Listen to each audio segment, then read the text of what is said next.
এবার বিদুর মহাশয় মৈত্রী ঋষিকে বলছেন, আপনি কৃপা করে এবার স্বয়ম্ভু মনুর 2 পুত্রের কথা বর্ণন করুন। 3 কন্যার বংশ বিস্তারের কথা আমি শুনেছি, এবার 2 পুত্রের কথা শুনতে চাই। মৈত্রী ঋষি বললেন, হে বিদুর মহাশয়, স্বয়ম্ভু মনুর বড় পুত্রের নাম হলো প্রিয়ব্রত। এই প্রিয়ব্রত নারদ মুনির কাছ থেকে দীক্ষা গ্রহণ করে অতি অল্প বয়সে তিনি চলে গেছেন পর্বতের গুফাতে বসে তপস্যা করার জন্য। তিনি আর গৃহে ফিরে আসবেন না, তিনি বিবাহ করবেন না, তিনি রাজা হবেন না, তিনি রাজগদ্দিতে বসবেন না। যার কারণে ছোট ছেলে উত্তানপাদকে রাজা করা হল। ছোট ছেলে উত্তানপাদ রাজগদ্দিতে বসলেন, রাজা হলেন। এবার তিনাকে বিবাহ করানো হলো। প্রথম স্ত্রীর নাম হলো সুনীতি। সুনীতি বড় ধর্মপরায়ণ নারী ছিলেন, বড় পতিব্রতা নারী ছিলেন। সুনীতি যখন গর্ভবতী হলেন 5 মাসের, তখন রাজা উত্তানপাদ দিগ্বিজয় করার জন্য বেরিয়েছিলেন। সেখানে যাওয়ার পরে আরেক রাজকন্যাকে তিনার ভালো লেগে গেল। সেই রাজকন্যার রূপ যৌবনে মুগ্ধ হয়ে তাকে নিয়ে আসলেন বিবাহ করার জন্য। নিয়ম আছে, বড় রানী অনুমতি না দিলে দ্বিতীয় বিবাহ করা যাবে না, অন্য কাউকে রানী রূপে গ্রহণ করা যাবে না।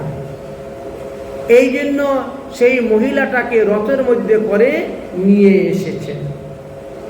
উত্তানপাদ যখন রাজ দরবারে প্রবেশ করবেন, তখন উত্তানপাদের নামে জয়ধ্বনি দিচ্ছে প্রজাগণ।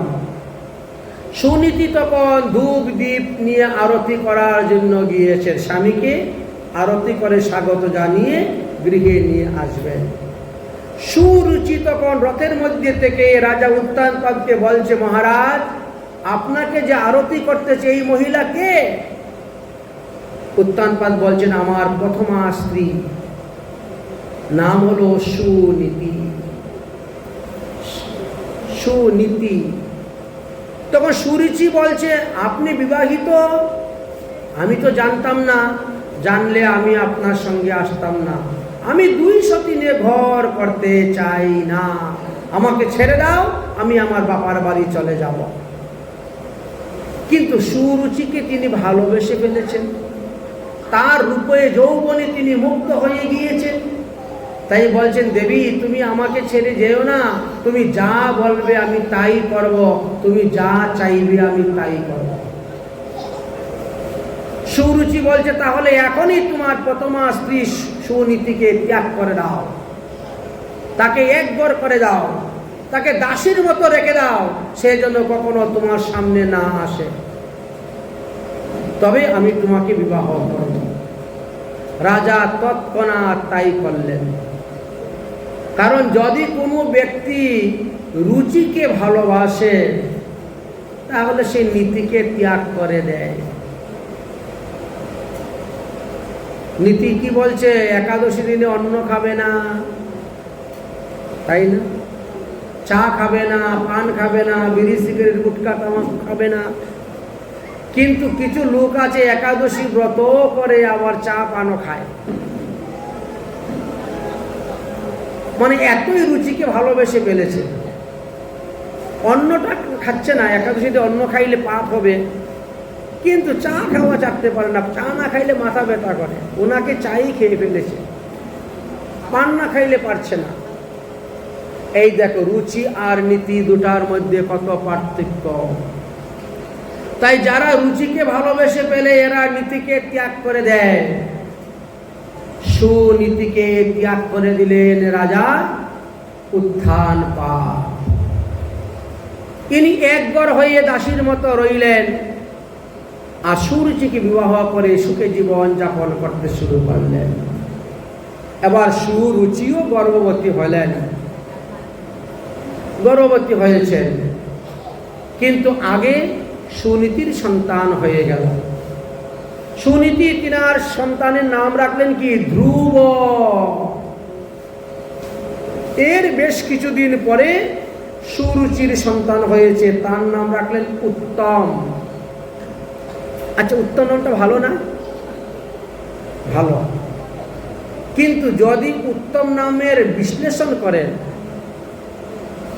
উত্তম মানে দুইটা যে সন্ধি সন্ধি সন্ধি কিন্তু আছে, উত যুগ তম। তম মানে তো অন্ধকার, তমগুণ। উত মানে উৎকৃষ্ট, উত একটা উপসর্গ। তার উত যুক্ত তম মানে একেবারে গাঢ় অন্ধকার। উত্তম নামের অর্থ এই হয়ে গেল, হ্যাঁ, একেবারে গাঢ় অন্ধকার মানে অজ্ঞানতায় ভর্তি, জ্ঞানের আলো তার মধ্যে নেই। নাম রেখেছে উত্তম, আর এদিকে ধ্রুব। যাই হোক, রাজপুত্র দুজনই শশীকলার ন্যায় ধীরে ধীরে বড় হচ্ছেন। দেখতে দেখতে ধ্রুবের 5 বছর বয়স হয়ে গেছে। এখনো কিন্তু ধ্রুব তার বাবার কুলে বসে নাই। এখনো ধ্রুব রাজগদ্দিতে রাজকুলে বসে নাই, রাজবাড়ি ঢুকতেই পারে নাই ওই বিমাতার কারণে। একদিন মহারাজ উত্তানপাদ বন ভ্রমণ করতে বেরিয়েছেন। সঙ্গে ওনার স্ত্রী সুরুচি আছে, পুত্র উত্তম আছে। বুঝলেন, সকালবেলা একটু হাঁটাহাঁটি করতে হয়, তো আপনারাও একটু বেরোন সকালে মর্নিং ওয়ার্কে। সুযোগ পেলে 2-4টা ফুলও চুরি করা যায়, হাঁটাও হয়ে গেল, ফুলও আনা হয় না। ফুল চুরি করলে পাপ নেই, দোষ হয় না। যত পারেন তত বেশি ফুল চুরি করে নিয়ে আসবেন। ফুল চুরি করলে পাপ নাই, তুলসী চুরি করলে পাপ হয় না, এটা শাস্ত্রে লেখা আছে। ভগবানের জন্য তো ফুল চুরি করতেছি, এনে তো ফুল দিয়ে মালা গিতে ভগবানের গলায় দিব, ফুলটা তো ভগবানের চরণেই দিব, তুলসী পত্র ভগবানের চরণেই দিব। এখন চাইলে যদি কেউ না দেয় তো না বলেই আনতে হবে, লুকিয়ে রাতের অন্ধকারে ভোর 4টার সময় 5টার সময় বেরিয়ে গেলেই হলো। এখন তো 4টার সময় পরিষ্কার হয়ে যায়। যাই হোক, এবার ধ্রুব দেখতে পেয়ে দৌড়ে গিয়েছেন। পিতাজি পিতাজি পিতাজি বলে দৌড়ে গিয়েছেন, পিতার কোলে উঠার জন্য কি আগ্রহ। কিন্তু সুরুচি হাত দিয়ে, এই খবরদার, তুই রাজার কোলে উঠতে পারবি না। কেন বিমাতা? আমি কি রাজার ছেলে নয়? তুমি রাজার ছেলে হলে কি হলো, তোমার মাকে যে রাজা ত্যাগ করে দিয়েছেন। তুমি যখন মার গর্ভে ছিলে 5 মাস বয়স, তখনই তোমার মাকে তোমার বাবা ত্যাগ করে দিয়েছেন। তোমার মা এখন রানী নয়, একজন দাসী। তুমি হলে দাসী পুত্র। তো দাসীর পুত্র রাজার কোলে বসার কোনো অধিকার নাই। যদি তুমি রাজার কোলে বসতে চাও, তাহলে বনে গিয়ে হরিভজন করো, করে হরির কাছ থেকে বর নেও। এই পঞ্চভৌতিক দেহ ত্যাগ করে আমার উদরে এসে জন্ম নেও, তবেই তুমি রাজগদ্দিতে বসতে পারবে, রাজা হতে পারবে, নতুবা নয়। আরো কত শত কথা বলেছে, তার তো অন্ত নেই। ধ্রুব সেখান থেকে কাঁদতে কাঁদতে তার মার কাছে এসেছেন। ও মা, এতদিন পরে বাবাকে দেখলাম, বাবার কোলে বসতে গেলাম, কিন্তু বিমাতা আমাকে বড় অপমান করেছেন, অনেক কটু কথা বলেছে, অনেক কথা শুনিয়েছে। ধ্রুবের মা সুনীতি বলছে, বাবারে, এটা তোর কর্মফল। হয়তো পূর্বজন্মে তুমি ওই মহিলাকে গালি দিয়েছিলে, তুমি তাকে মন্দ কথা বলেছিলে, তাই এই জন্মে সে তোমাকে এইভাবে মন্দ কথা বলেছে। সে যত কিছুই বলুক, যাই বলুক না কেন, একটা কিন্তু ভালো কথা বলেছে। শ্রী হরির ভজন বলে গিয়ে, জানো পুত্র, হরি হলো তোমার আসল পিতা, আর এই রাজা হলো তোমার নকল পিতা। তুমি যদি আসল পিতার কোলে বসতে পারো তাহলে তো তোমার জীবন ধন্য, তোমার চাওয়া পাওয়ার আর কিছু বাকি রইল না। অতএব যাও পুত্র, আমার আশীর্বাদ তোমার সঙ্গে আছে, তুমি বনে যাও হরিভজন করার জন্য, হরি পদপদ্ম লাভ করার জন্য। কারণ হরি বিনা কেউ তোমার দুঃখের অবসান করতে পারবে না। তোমার দুঃখ নাশ ভগবান ছাড়া কেউ করতে পারবে না। যাও তুমি হরিভজন করো। তবে যাওয়ার আগে বিমাতাকে আরেকবার দণ্ডবত প্রণাম করে যাও। তুমি তো আমার ছেলে, আমার আশীর্বাদ তো আছেই, বিমাতাকে আবার দণ্ডবত করতে যাও। তখন তিনি পুনরায় আবার বিমাতার কাছে গিয়েছেন। হে বিমাতা, আমি যাচ্ছি বনে তপস্যা করার জন্য, আপনি আশীর্বাদ করুন যাতে আমি ভগবান পদপদ্ম লাভ করে আসতে পারি। বাইরে দিয়ে প্রসন্ন মন দেখাচ্ছে না, ভিতরে বলছেন বা ভালোই হয়েছে, ও চলে যাবে বনে, বাঘ সিংহে খেয়ে নিবে, আমার ছেলের রাস্তা পরিষ্কার, রাজ্যকে দ্বিখণ্ডিত করতে হবে না, বিভাগ করতে হবে না, আমি হব রাজমাতা। কি আনন্দ, কত বড় পদ পাবে। যাও যাও যাও বাবা, বনে যাও, আমার আশীর্বাদ তোমার আছে। ধ্রুব মাকে প্রণাম করে তিনি রওনা হয়ে গেলেন বৃন্দাবনে। রওনা হয়েছেন বনের দিকে। এদিকে স্বর্গলক্ষ্মী, আমাদের লক্ষ্মী বেশ কয়েকজন আছেন, গৃহলক্ষ্মী, রাজ্যলক্ষ্মী, স্বর্গলক্ষ্মী, বৈভব লক্ষ্মী, বৈকুণ্ঠের লক্ষ্মী।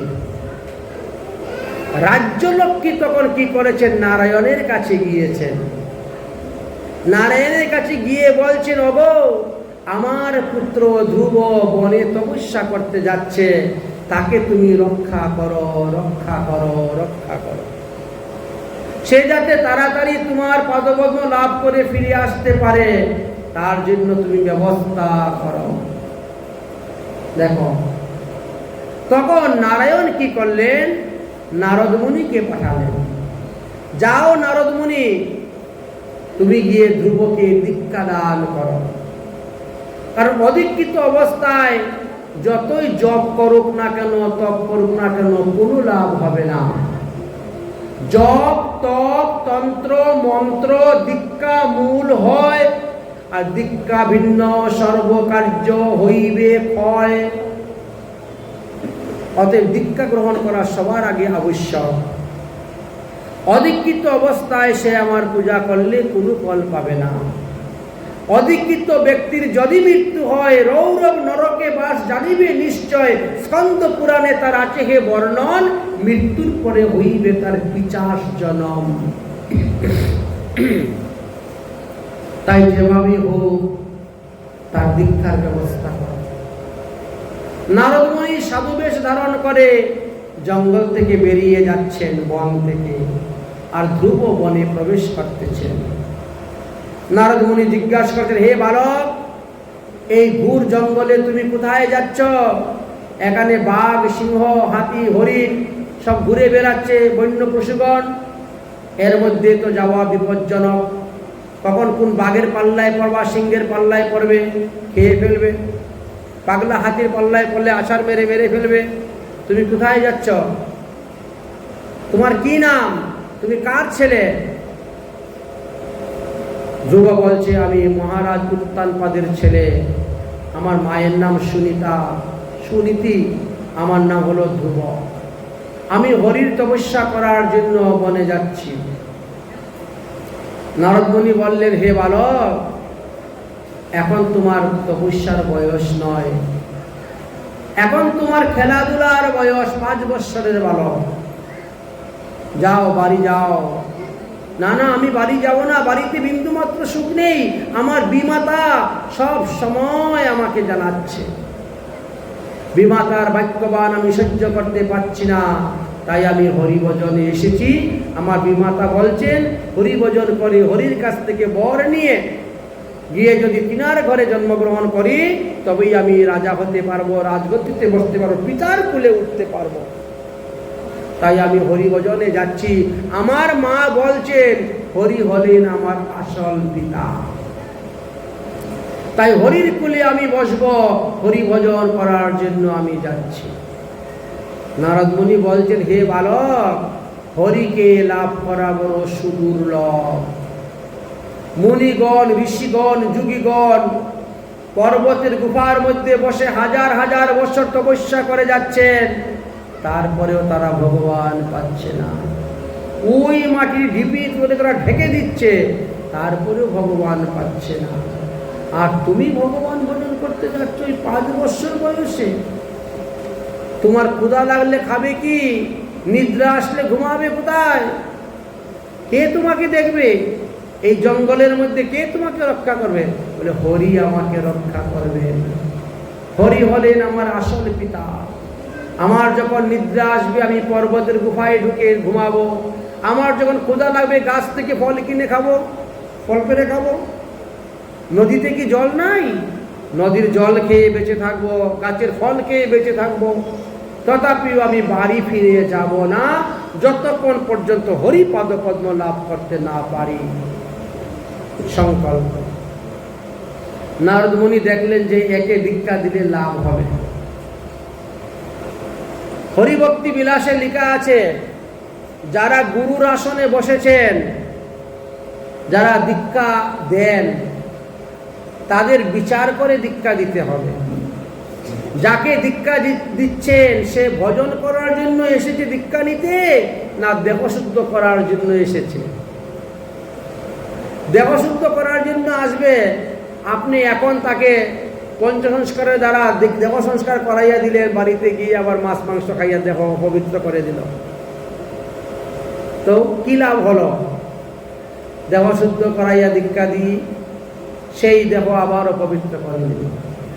আর যে হরিভজন করার জন্য দীক্ষা নিবে, সে আর কোনোদিন আমিষ গ্রহণ করবে না। দীক্ষা নেওয়ার পর সে হরিভজন করবে, হরি প্রসাদ খাবে। এই জন্য শিষ্যকে একটু বাজিয়ে নিতে হয়, দেখতে হয় সে কিসের জন্য দীক্ষা নিবে, জিজ্ঞেস করতে হয়। কারণ শিষ্য যদি পাপ করে সেই পাপ গুরুকে বহন করতে হয়। তাই শিষ্য কি করে? শিষ্য কিসের ব্যবসা করে? সৎ পথে পয়সা উপার্জন করে না অসৎ পথে পয়সা উপার্জন করে? চুরি করে না ডাকাতি করে? এইসব জেনে দীক্ষা দিতে হয়। না হলে শিষ্যের পাপ গুরুকেই বহন করে নিতে হবে আর মরতে হবে। এই জন্য দেখবে কিছু কিছু গুরুদেবরা আছেন, সারা জীবন গুরুগিরি করে, তারপরে মাসের পর মাস, বছরের পর বছর প্যারালাইসিস হয়ে বিছনায় পড়ে থাকে। ওখানেই পায়খানা, ওখানেই প্রস্রাব, ওর মধ্যে গড়াগড়ি, ওর মধ্যে খাওয়া দাওয়া করে, তারপরে মরে। কারণ ওই শিষ্যের পাপ, শিষ্যের পাপ বহন করতে হয়। যে সেই রকম ভজন করতে না পারলে তোমাকে শিষ্যের পাপে ধরে ফেলবে। আর যদি ভজন করতে পারো, তাহলে ভজন তেজের দ্বারা তুমি তোমার পাপও নাশ করতে পারবে, শিষ্যের পাপও নাশ করতে পারবে। শিষ্য যদি ভজন নাও করে, তাও তাকে বৈকুণ্ঠে পাঠাই দিতে পারবে, কারণ তোমার তো তেজ আছে, তোমার তো ভজন আছে। এই জন্য যারা গুরুর আসনে বসেন তাদেরকে ভজনটা একটু বেশি করতে হয়, একটু বেশি মাত্রায় ভজন করতে হয়। শিষ্যের পাপগুলো হজম করতে হবে। তো শিষ্য যে পাপ করতেছে সেই পাপ গুরুকেই হজম করতে হয়। এই জন্য ভজনটা একটু বেশি করতে হয় গুরুদেবদেরকে। যাই হোক, নারদ মুনি তখন তাকে দীক্ষা দিলেন। কি মন্ত্রে দীক্ষা দিলেন? ওম নমো ভগবতে বাসুদেবায়। এটা হলো দ্বাদশাক্ষর মন্ত্র। দ্বাদশাক্ষর মন্ত্রে তাকে দীক্ষা দিলেন। মন্ত্রের বিভিন্ন স্তর আছে, বুঝলেন? 6 অক্ষর থেকে মন্ত্র আরম্ভ হয়, আর 18 অক্ষর মন্ত্র হলো মন্ত্রের রাজা। তো কেউ 6 অক্ষর, কেউ 8 অক্ষর, কেউ 10 অক্ষর, কেউ 12 অক্ষর, কেউ 14 অক্ষর, কেউ 16 অক্ষর, কেউ বা 18 অক্ষর মন্ত্র নিয়ে থাকে, দীক্ষা হয়ে থাকে। কিন্তু দীক্ষা মন্ত্র শুনলেই দীক্ষা হয় না। যেমন কেউ যদি মনে করে আমার তো দীক্ষা হয় নাই, আজকে আমি শুনে নিয়েছি দীক্ষা মন্ত্র ওম নমো ভগবতে বাসুদেবায়, তাহলে আমারও দীক্ষা হয়ে গেল। হয় নাই দীক্ষা। কেন হয় নাই? তার পিছনে কয়টি কারণ আছে। প্রথম কারণ হলো গুরু পদাশ্রয়। যার কাছে দীক্ষা নেবেন তাকে আগে তুমি গুরুরূপে বরণ করবে। তিনি তোমাকে কি করবেন? 5টা সংস্কার করানোর পরে দীক্ষা দিবেন। গুরুদেব নিজের হাতে শিষ্যের কপালে তিলক করে দিবেন। এই হলো এই পরিবারের তিলক, এই সম্প্রদায়ের তিলক, ওইভাবে তিলক করবেন। দ্বিতীয় সংস্কার হলো তাপ সংস্কার। প্রথম বলা হয় পুণ্ড সংস্কার, দাদুর সঙ্গে তিলককে বলা হয় পুণ্ড সংস্কার। তারপরে বক্ষের মধ্যে রাধা, গৌর, নিতাই, কৃষ্ণ এই যে লেখা হয়, একে বলা হয় তাপ সংস্কার, চন্দনাদি রস দ্বারা। তাহলে তারপরে হবে যাগ সংস্কার, তারপরে হবে মন্ত্র সংস্কার, আর তারপরে হবে নাম সংস্কার। এই 5টি সংস্কার করার পরে আপনাকে দীক্ষা দিবেন। দীক্ষা হয় শুধু ডাইন কানে, বাম কানে কখনো দীক্ষা হয় না। তা আমি যে মন্ত্র বলছি তো 2 কানেই শুনতেছেন, তাহলে দীক্ষা হলো কোথার থেকে? না তোমাদেরকে তিলক করানো হলো, না তোমাদেরকে তাপ সংস্কার করানো হলো, না তোমাদের বাম কান বন্ধ করে দেওয়া হলো, কোনোটাই তো নেই। এই জন্য এই মন্ত্র শোনা সত্ত্বেও কারো দীক্ষা হয় নাই। অদীক্ষিতদের অদীক্ষিতই রয়ে গেছে, এদের দীক্ষা হয় নাই। নারদ মুনি দীক্ষা নেওয়ার পরে তাকে শিক্ষা দিলেন।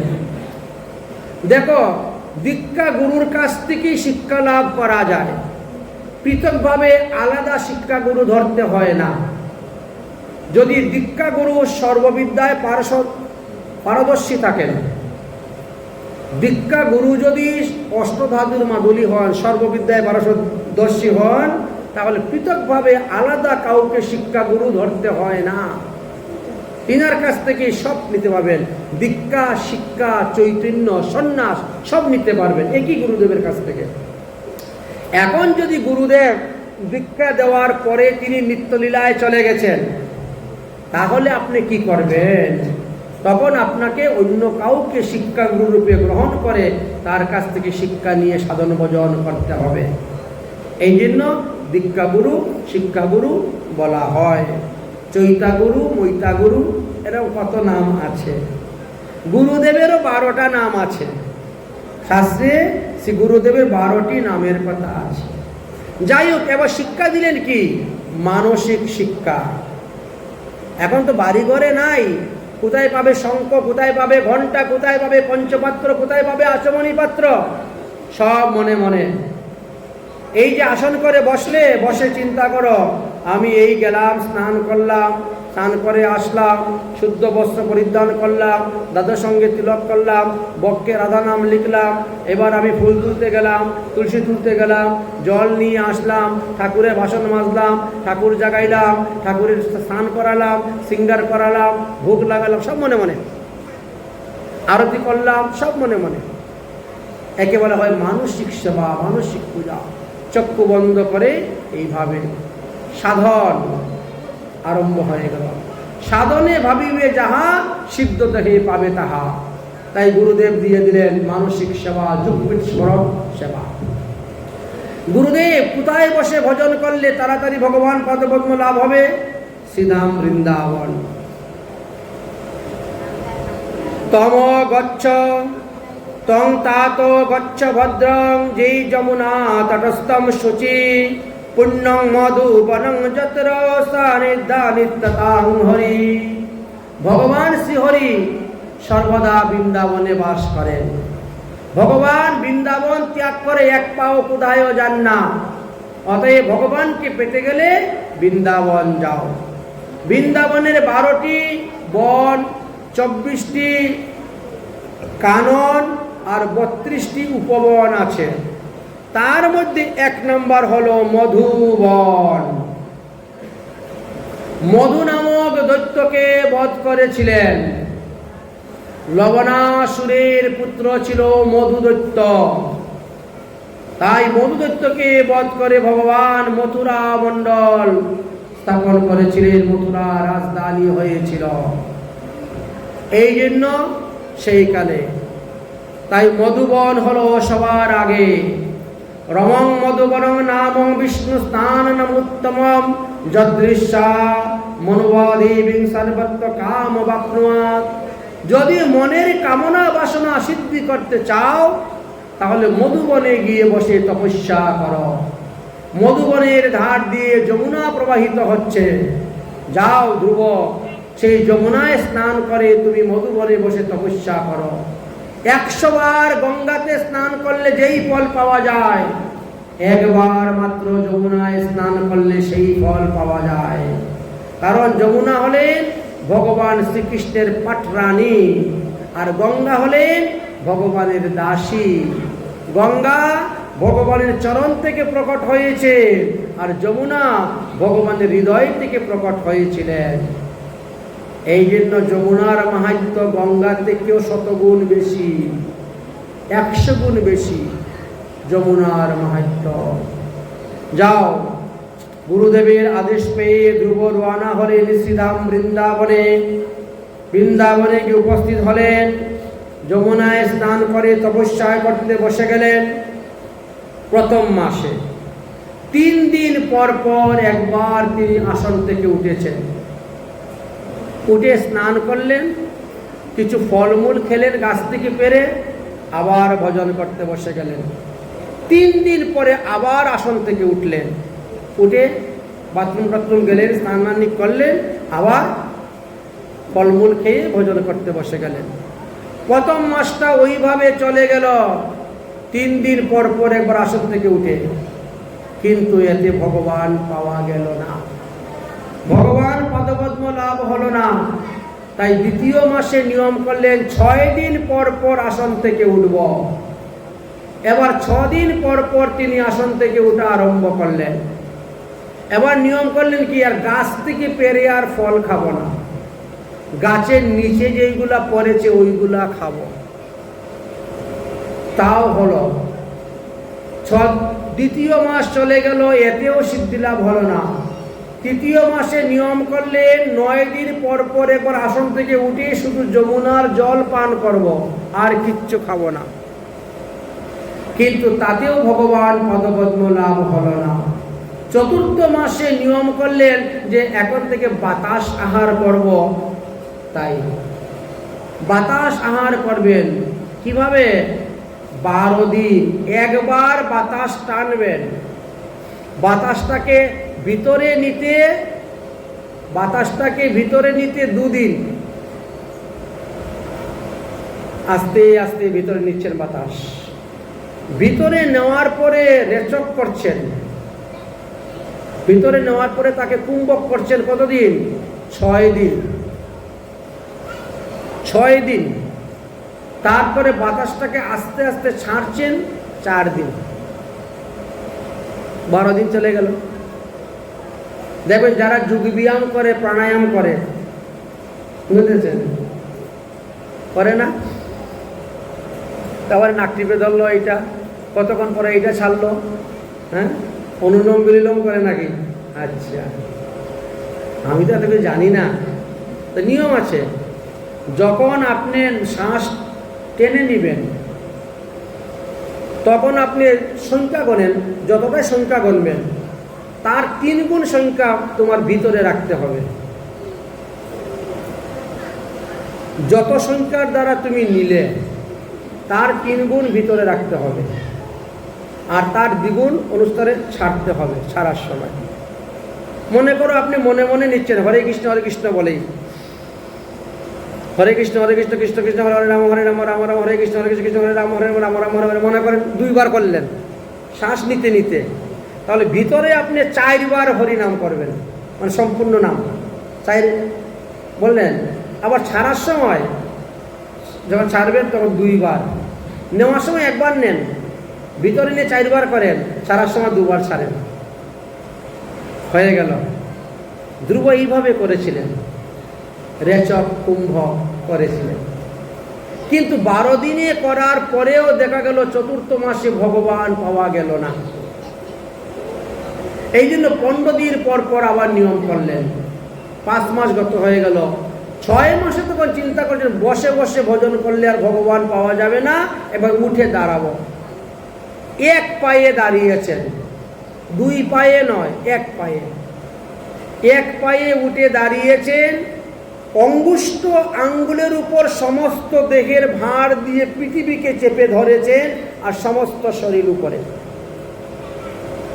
এমন জোরে টান দিয়েছেন শ্বাস যে একেবারে সমস্ত জীব জগতের প্রাণবায়ুকে তিনি টেনে নিয়ে গেছেন। সমস্ত প্রাণীগণ যেন প্রাণহীন হয়ে বায়ুহীন প্রাণবায়ুর অবস্থা হয়ে ছটফট করে মারা যাচ্ছেন। এরকম পরিস্থিতি এসে উপস্থিত হয়ে গেছে। সমস্ত দেবগণ তখন ভগবানের কাছে উপস্থিত হয়েছেন। সমস্ত দেবগণ ভগবানের কাছে উপস্থিত হয়েছেন, হয়ে বলছেন, হে প্রভু, ধ্রুবকে দর্শন দিন, না হলে ধ্রুব এই শ্বাস ত্যাগ করবে না। আর সবাই দম বন্ধ হয়ে গুণ বন্ধ হয়ে তারা মারা যাচ্ছে, অতএব আপনি যান ধ্রুবকে কৃপা করার জন্য। তখন ভগবান আসলেন ধ্রুবকে দেখার জন্য। এখন দেখা দেওয়ার জন্য আসলে দেখাও হয়ে যায়, দর্শন হয়ে যায়। তাই ধ্রুবকে দেখা দিতে এসে দর্শন। ধ্রুব তখন ভজনে এমন তন্ম হয়ে আছে, বাইরে যে ভগবান এসে দাঁড়িয়ে আছে সেদিকে তার লক্ষ্য নাই। ভগবান তখন তার হৃদয় আকাশের মধ্যে গিয়ে প্রকট হলেন। তারপরে সে ভগবানকে হৃদয় আকাশে দর্শন করলো। হৃদয় আকাশ থেকে অন্তর্ধান হয়ে ভগবান যখন বাইরে এসে প্রকাশ হলেন, তখন ধ্রুব চোখ খুলে দেখে ভগবান। দর্শন করেই তিনি ভগবানের চরণে পড়ে গেলেন। ভগবান বলছেন, হে ধ্রুব, তোমার তপস্যাতে আমি অত্যন্ত সন্তুষ্ট হয়েছি, প্রসন্ন হয়েছি। অতএব তুমি আমার কাছে বর চাও। তুমি যে বর চাইবে আমি তোমাকে সেই বর দিব। ধ্রুব বলছেন, আমি শুধু আপনার কুলে বসতে চাই, আর কোনো বর আমি চাই না। আমার মা বলেছেন যে ভগবান শ্রীহরি তোমার আসল পিতা, তার কুলে বসতে পারলে আর কিছু বাকি থাকবে না। তাই আমি আপনার কুলে বসতে চাই। ভগবান বসে গেলেন, ধ্রুবকে কুলে নিয়ে নিলেন। ধ্রুব কুলে বসছেন। ভগবান বলছেন, ধ্রুব, তুমি তো সাকাম ভক্ত, তুমি তো নিষ্কাম ভক্ত নয়। তুমি তোমার বাবার কুলে বসবে, তুমি তোমার বাবার রাজগদ্দিতে বসবে, তোমার বাবার স্বর্ণ সিংহাসনে বসবে। এই অভিলাষ নিয়ে তুমি আসলে, এসে আমার ভজন করলে, আর এখন বলছো আমি আর কিছু চাই না। আবার কেমন কথা ধ্রুব? ধ্রুব বলছে, ভগবান, যদি কোনো ব্যক্তি কাজ করাতে বেরোয় আর কাজ করাতে করাতে যদি পরশমণি পেয়ে যায়, তাহলে সেই ব্যক্তি কি আর কাজ করায়? কখনো কাজ করায় না। তাই আমিও কাজ করানোর জন্য বেরিয়েছিলাম, কিন্তু আপনার মতো পরশমণিকে পেয়ে গেছি, আমার আর কাজের দরকার নাই। ভগবান বলছেন, ধ্রুব, তুমি না চাইলেও আমি তোমাকে দিব। ছোট শিশুকে যেমন মা সুন্দর করে সাজায়, আমিও তোমার জীবনটাকে এইভাবে সুন্দর করে সাজিয়ে দিব। আমার আশীর্বাদে তুমি বাল্যকালে যেভাবে যমুনার তীরে ভজন করে আছো, বৃদ্ধকালে তুমি সেইভাবে গঙ্গা ভজন করে পাইবে। এই আশীর্বাদ আমি তোমাকে দিলাম। তুমি আমার আশীর্বাদে বাড়িতে যাবে, রাজকুমার হবে, রাজগদ্দিতে বসবে, দুইটা বিবাহ করবে, বহু সন্তানের পিতা হবে, ৩৬,০০০ বৎসর রাজত্ব করবে। আর তারপরে তুমি ধ্রুবলোকে যাবে। আমি তোমার জন্য এমন একটি স্থান তৈরি করে রাখবো, যেখানকে চন্দ্র পরিক্রমা করবে, সূর্য পরিক্রমা করবে, গ্রহগণ পরিক্রমা করবে, তারাগণ পরিক্রমা করবে, সপ্ত ঋষিগণ পরিক্রমা করবে, সেমন স্থান তৈরি করে রাখব। ধ্রুব, তোমার জন্য ধ্রুবলোক নামে একটি স্থান তৈরি করে রাখবো। তুমি ধ্রুব তারা সদৃশ্য হয়ে থাকবে, লোক তোমাকে সর্বদা দেখতে পাবে। অতএব এবার তুমি গৃহে যাও। ধ্রুব বলছে, প্রভু আমি আর গৃহে যাব না। আমার সৎমা যে দুর্ব্যবহার আমার সঙ্গে করে, তার থেকে আমার বনে থাকাই ভালো। গৃহেতে গিয়ে তো বিন্দুমাত্র সুখ নেই, তার থেকে বনেই থাকো। গৃহে বা বনেতে থাকি হা গৌরাঙ্গ বলে ডাকি। তাই বনে থেকেই হরিভজন করাই ভালো। চিন্তা করো না, তোমার বিমাতা অল্প কিছুদিন পরেই মারা যাবেন।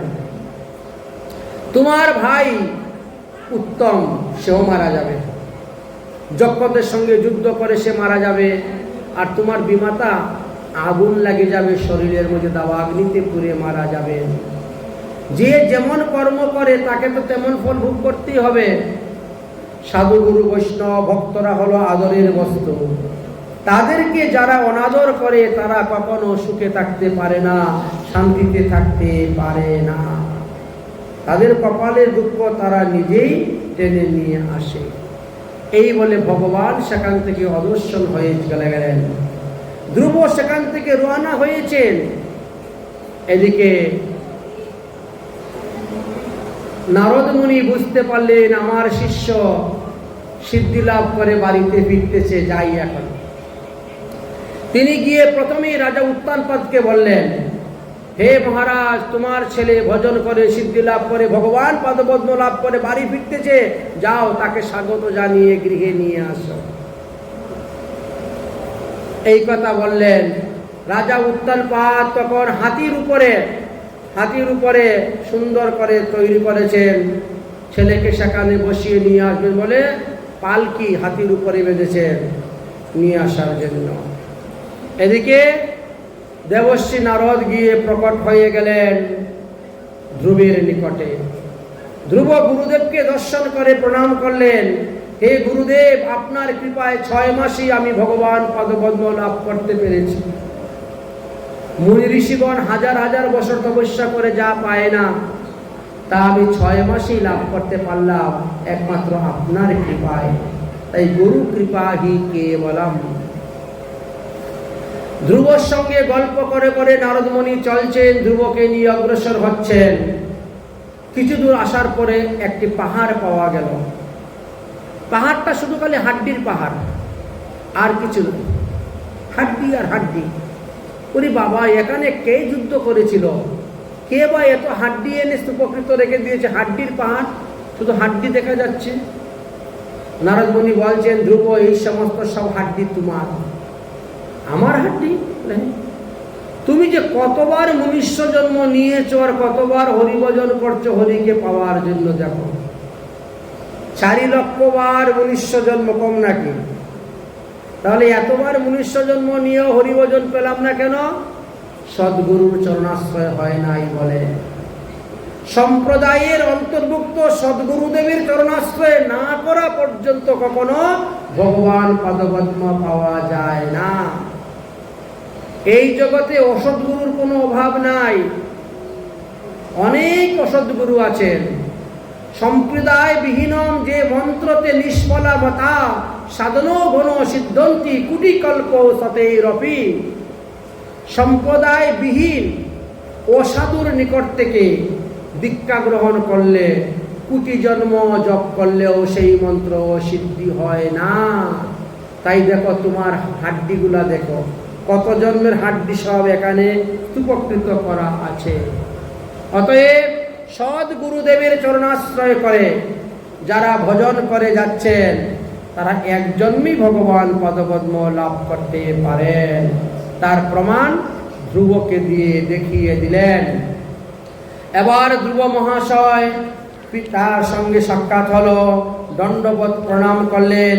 পিতা অতি আদরের সাথে নিয়ে গেলেন বাড়িতে। রাজকুমারকে ঘোষণা করে দিলেন রাজপদে এবং তাকে রাজগদ্দিতে বসাবেন, সিদ্ধান্ত হয়ে গেল। উত্তানপাদ রাজা ধ্রুব উত্তম আর উত্তমের মা সুরুচিকে ত্যাগ করে দিলেন। আর ধ্রুবের মাকে নিয়ে তিনি আবার সংসার আরম্ভ করলেন। সেই উত্তম একদিন বনে গেছে হরিণ শিকার করার জন্য, আর সেখানে যাওয়ার পরে এক যক্ষকে তিনি মেরে দিয়েছেন, যার কারণে কুবেরের অনুচর সমস্ত যক্ষগণ এসে যুদ্ধ করতে শুরু করলো, করে ওই উত্তমকে মেরে দিল। উত্তমকে খোঁজার জন্য উত্তমের মা বনে গেলেন, দাবাগ্নি লেগে গেল, তিনিও মারা গেলেন। যাই হোক, অতঃপর ধ্রুব বিবাহ করলেন। ধ্রুব দুটি বিবাহ করেছিলেন। ধ্রুবের প্রথম স্ত্রীর নাম ছিল ভ্রূমি। ভ্রূমির গর্ভে তিনার দুই পুত্র হয়েছিল, বৎস আর কল্প নামে। তারপরে দ্বিতীয় বিবাহ করলেন ইলাকে। ইলার গর্ভে উৎপল নামে একটি পুত্র আর একটি সুকন্যা জন্মগ্রহণ করেছিল। এইভাবে ধ্রুবের 3 পুত্র এবং 1 কন্যা সন্তান হয়েছিল। ধ্রুব 36,000 বৎসর রাজত্ব করেছিলেন। তারপরে বৃদ্ধ অবস্থায় পুত্রদের উপর রাজ্যভার দিয়ে তিনি চলে গেলেন তপস্যা করার জন্য হরিদ্বার থেকে অনেকটা উপরে। হরিদ্বার আর ঋষিকেশের মাঝামাঝি একটি স্থান আছে, ধ্রুবের তপস্যা স্থান।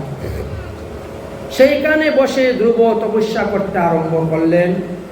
কিন্তু গঙ্গা এত শব্দ আসে, সা সা শব্দ সবসময় চলছে। এই জন্য ধ্রুব বলছেন এখানে বসে তপস্যা করা যাবে না, এই গঙ্গার খরতর শব্দ আমি আর সহ্য করতে পারছি না, অতএব এখান থেকে আরো উপরে গিয়ে ভজন করব।